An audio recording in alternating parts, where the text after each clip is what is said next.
Very good morning to all the students. I am Nitish, Assistant Professor in Economics. Today we discuss on indifference curve.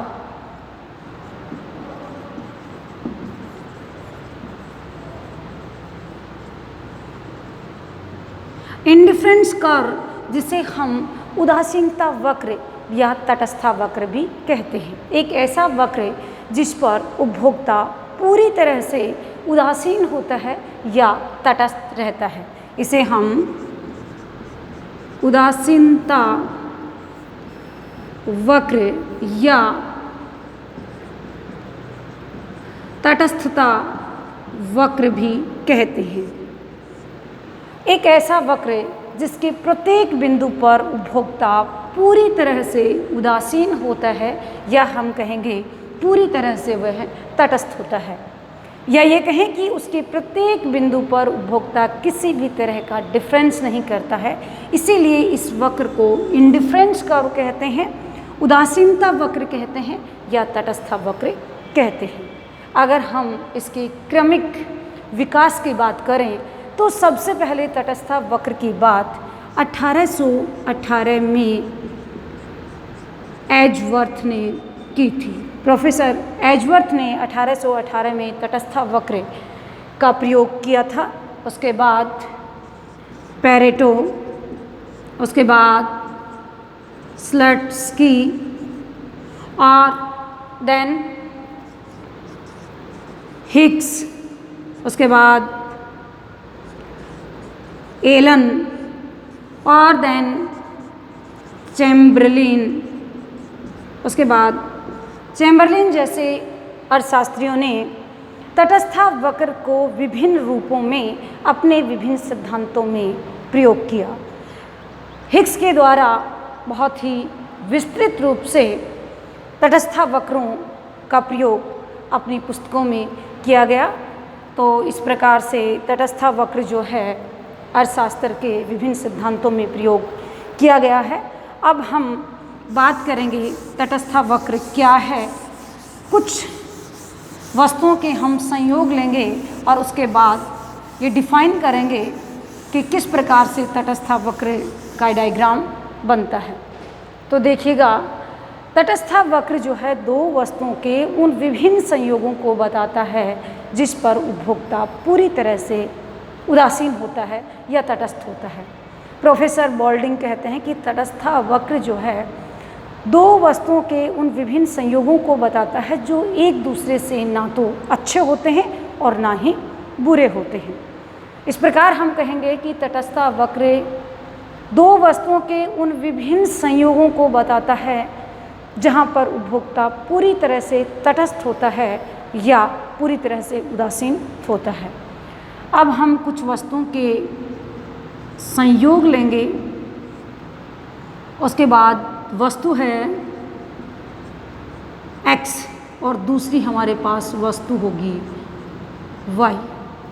संयोग होंगे 1, 2, 3, 4 and 5।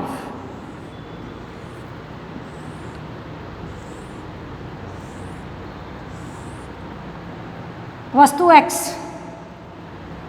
1, 2, 3, 4, 5। वस्तु y, जब वस्तु x की 1 इकाई ले रहा है तो वस्तु y की 30 इकाइयाँ। 2 पे 24, 3 पे 19, 4 पे 15 और 5 पे 12। कुछ संयोग हैं वस्तु x और y के, यानी प्रथम संयोग जो है हमारे पास वस्तु x की 1 इकाई और वस्तु y की 30 इकाइयाँ। दूसरा संयोग है वस्तु x की 2, वस्तु y की 24 इकाइयाँ। तीसरा संयोग है वस्तु x की 3 और वस्तु y की 19 इकाइयाँ। चौथा संयोग वस्तु x की 4 और वस्तु y की 15 और वस्तु संयोग 5 है वस्तु x की 5 और वस्तु y की 12 इकाइयाँ।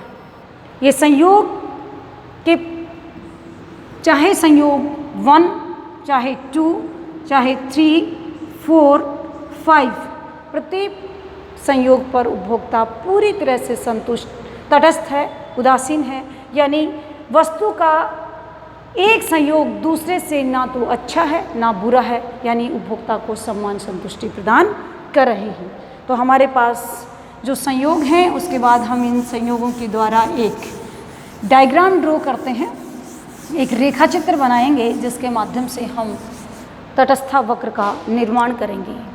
हमारे पास संयोग हैं 1 2 3 4 5 x और y के।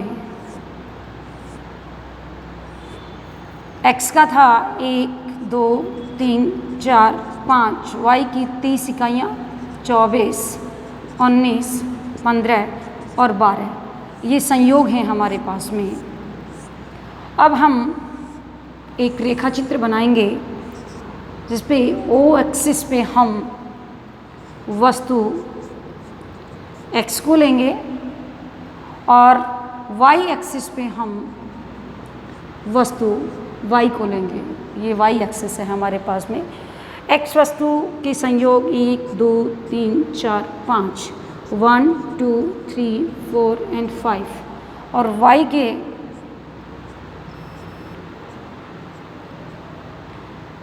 पाँच 10 15 20 25 और 30। पहला संयोग है x की 1 इकाई और y की 30 इकाई। दूसरा संयोग है x की 2 इकाई और y की 24 इकाइयाँ। तीसरा संयोग है x की 3 और y की 19। चौथा संयोग है हमारे पास में x की 4 और y की 15 इकाइयाँ। और पांचवा संयोग है इसकी 5 और इसकी 12 इकाइयाँ। देखिएगा हमारे पास जो बिंदु हैं वो कुछ इस प्रकार से हैं और अब हम इनको मिला देंगे। ये है हमारा तटस्थ वक्र।